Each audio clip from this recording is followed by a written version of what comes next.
சமைக்கும்போது ஒரு லவ்வோட சமைக்கணும்டா. அதான் பாதி ருசியே. வெங்காயம் நறுக்கும்போது கூட ரசிச்சு நடக்கணும், லவ்வோட. வணக்கம் அண்ட் வெல்கம் டு இன்லாஸ் சமையல். இன்னைக்கு நம்ம பார்க்க போற ரெசிபி காய்கறி பொரிச்ச குழம்பு. இதுக்கு என்னென்ன இன்கிரீடியன்ஸ் தேவை, இது எப்படி ரெடி பண்றதுன்னு பார்க்கலாம் வாங்க.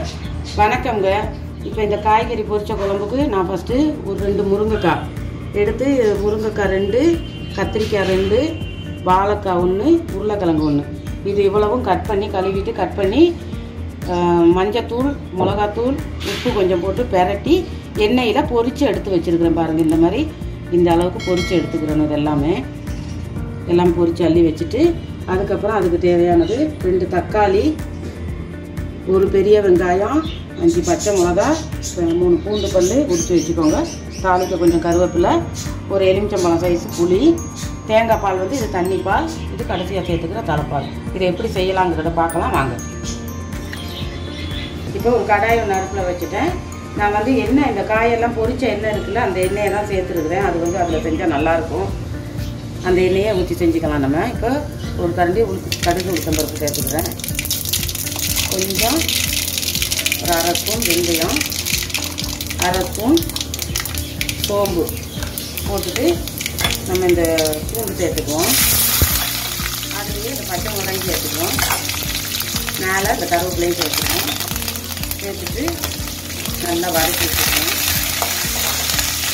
இந்த காய்கறி குழம்புக்கு நீங்கள் என்ன காய் வேணாலும் பொரிச்சு போடலாம். கேரட்டு, பீன்ஸு, என்ன இருக்குதோ முருங்கைக்காயோட சேர்த்து கேரட்டு, பீன்ஸ் கூட பொரிச்சு போட்டுக்கலாம், நல்லாயிருக்கும்.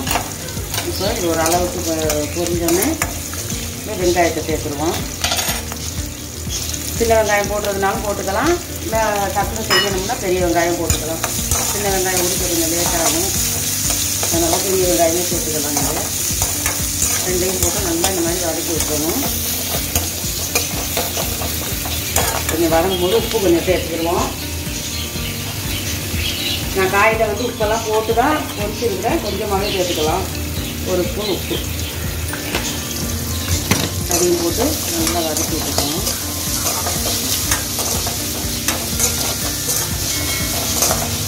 இது ஓரளவு வதங்கட்டும். தக்காளியும் சேர்த்துருவோம். தக்காளியும் சேர்த்து அதையும் நல்லா கிண்டி வச்சுருவோம்.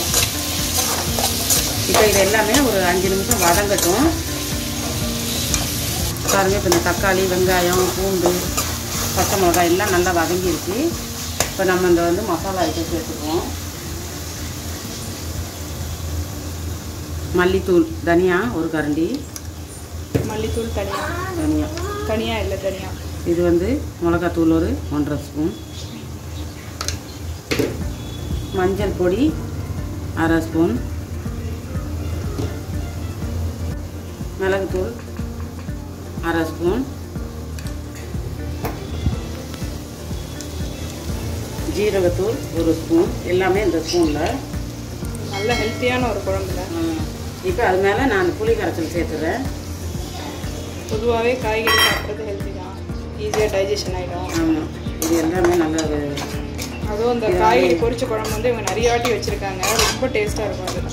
அது நம்ம பச்சையாக செய்கிறத விட பொரிச்சு செய்கிறது இன்னும் நல்லாயிருக்கும். இப்போ புளி கரைச்சலோட மேலே இந்த தண்ணி பால், தேங்காய் பால் அதையும் சேர்த்துறேன். எல்லாத்தையும் ரெடி பண்ணி வச்சுக்கிட்டிங்கன்னா போதும், டக்குன்னு ஆகிடும். நம்ம இந்த காய் மட்டும் பொரிச்சு வச்சுக்கிறணும். பொரிச்சு வச்சுட்டு இதெல்லாம் கட் பண்ணி வச்சுக்கிட்டோம்னா வேலை 5 நிமிஷம் தான். இப்போ இது கொஞ்சம் நேரம் கொதிக்கட்டும். நமக்கு கொதிக்கணும், 5 நிமிஷம் கொதிக்கட்டும். மூடியை பார்ப்போம். ஆமாம், மூடியை போட்டு மூடிடும். இப்போ நம்ம திறந்து பார்ப்போம். பாருங்க, நல்லா கொதிச்சுட்டு இருக்குது, வாசனையாகவும் இருக்குது. இந்த கொதி வந்துட்டு பாருங்க. இப்போ நம்ம இந்த காயெல்லாம் அதில் சேர்த்துக்குவோம். சேர்த்துட்டு கடைசியாக தான் நம்ம தலைப்பால் ஊற்றணும். இது வாழைக்காய், கத்திரிக்காய், உருளைக்கிழங்கு, முருங்கைக்காய் சேர்த்து ஒரு கிளறி விட்டுறணும். இப்போ இது கொஞ்சம் நேரம் ஒரு 5 நிமிஷம் இது கொதிக்கட்டும். கொதிச்சோன்னா நம்ம தலைப்பால் சேர்த்துக்கலாம்.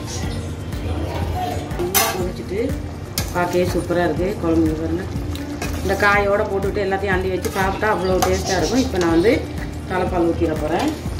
ஆனால் கண்டிப்பாக தேங்காய் பால் ஊற்றி செய்யுங்க, நிச்சயம் நல்லாயிருக்கும். இந்த குழம்பு ரொம்ப டேஸ்ட்டாக இருக்கும். இப்போ தலைப்பாவு அதில் கொஞ்சம் தண்ணி ஊற்றிக்கணும். கொஞ்சமாக தண்ணி ஊற்றி நல்லா ஊற்றி கலக்கி ஊற்றிடுங்க. தலைப்பாவு ஊற்றினதுக்கப்புறம் ஒரு கொதி கொதிச்சா போதும். ரொம்ப நேரம் நமக்கு கொதிக்க தேவையில்ல, ஒரே ஒரு கொதி. குழம்பு வேணும்னா இன்னும் கொஞ்சம் தண்ணி கூட சேர்த்துக்கலாம். நீங்கள் இல்லை இதே டிப்பு போதும்னா இப்படியே விட்டுருவோம். இப்போ ஒரு கொதி கொதிக்கிட்டு நம்ம மூடி போட்டு மூடி வச்சுக்கணும். நல்லா கொதிக்குது, எதுவுமே உடையாமல் அப்படியே எல்லாம் முழுசாகவே இருக்குது. இந்த அளவு கொதிச்சா போதும். இப்போ கொஞ்சம் மல்லிக்கீரை அடுப்பு ஆஃப் பண்ணிடுவோம். அவ்வளோதான், குழம்பு ரெடி. பொரிச்ச காய்கறி குழம்பு ரெடி.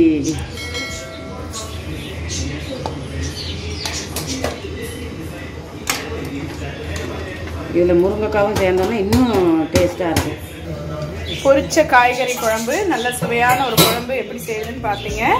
நீங்கள் வெஜிடேரியனாக இருந்தால் நிச்சயமாக இந்த குழம்பு ட்ரை பண்ணி பாருங்கள். எல்லாருமே விரும்பி சாப்பிடுவாங்க. ரொம்ப டேஸ்ட்டாக சுவையாக ஹெல்த்தியான ஒரு டிஷ். ட்ரை பண்ணிவிட்டு எப்படி இருந்ததுன்னு சொல்லுங்கள். இன்லாஸ் சமையலுக்கு சப்ஸ்கிரைப் பண்ணாதவங்க கண்டிப்பாக சப்ஸ்கிரைப் பண்ணுங்கள், சப்போர்ட் பண்ணுங்கள் எங்கள் சேனலுக்கு. அடுத்து ஒரு சூப்பரான வீடியோட உங்களை சந்திக்கிறோம். until then bye. ஆமாம், இல்லைடா நான்வெஜ் வீடியோ போடல, ஒரே காய்கறியாக போடுறோன்னு நினைக்க வேணாம். நான்வெஜ் வீடியோவும் வரும். பொரிச்ச காய்கறி குழம்பு இதே மாதிரி நீங்களும் ட்ரை பண்ணி பாருங்கள். கண்டிப்பாக சூப்பராக இருக்கும். என்னடா ஒரே இதே போடுறோன்னு நினைக்காதீங்க, நான்வெஜ் வீடியோவும் வரும். வெஜ்ஜு சாப்பிட்றவங்களுக்காக இந்த வீடியோ. கண்டிப்பாக எங்களுக்கு சேனலுக்கு சப்போர்ட் பண்ணுங்கள், சப்ஸ்கிரைப் பண்ணுங்கள், கமெண்ட் செக்ஷனில் சொல்லுங்கள். ஓகே, பாய். சமைக்கும் போது ஒரு லவ்வோட சமைக்கணும்டா, அதான் பாதி ருசியே. வெங்காயம் நறுக்கும் போது கூட ரசிச்சு நறுக்கணும், லவ்வோட.